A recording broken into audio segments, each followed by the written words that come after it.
Good morning. It is PJ Hope Day. So I'm off to PJ Hope. I don't want to be late and have Kelly yell at me. I think it's just as rewarding for the pros that volunteer as it is for the veterans. Tim Stafford has been part of the MetPJ Hope program since we started way back in 2015. Him and Paul Glut used to argue about who had the longer commute, either Paul from Long Island or Tim from Staten Island. But just like clockwork, he's there each and every week with us and our veterans. For Tim to drive from Staten Island as far as he's got to drive to get there every day to do these, number one, that's a big commitment there.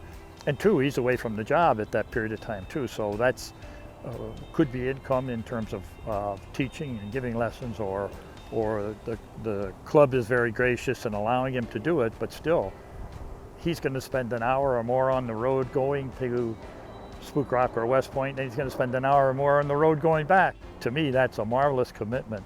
So sometimes leadership isn't the loudest person on the range. It's the one that the veterans can relate to and trust the most. And Tim has a very quiet but yet stern just way that he deals with the veterans, and they really relate to it. And they know they can always count on him. So it's a perfect balance of leadership quality and just like camaraderie that he brings, because he has fun with the guys, he can lighten it up, but he could also really give them the guidance that they're looking for. So he's a great asset for all of us having on the range, is usually where we find Tim doing his best work. Well, the best thing about Tim is that his philosophy of golf swings is very, I say it's not complicated. Let's put it that way. And he believes in things like grip, stance, posture. And he's always espoused that. He doesn't stand there and spiel off a lot of statistics and numbers and all this stuff. And with the guys, he seems to me that they enjoy him a lot because they gravitate towards him. So apparently he's done a great job because they all seem to like him a lot. So.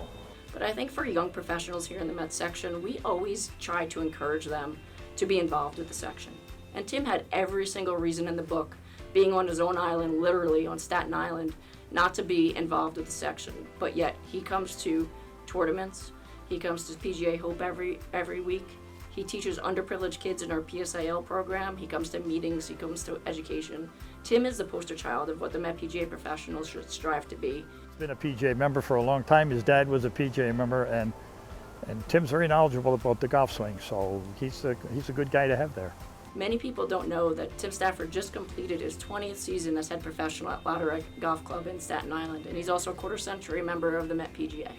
And he's always engaged, and he's always looking to grow the game of golf, and I can't imagine anyone more deserving than Tim Stafford for this award.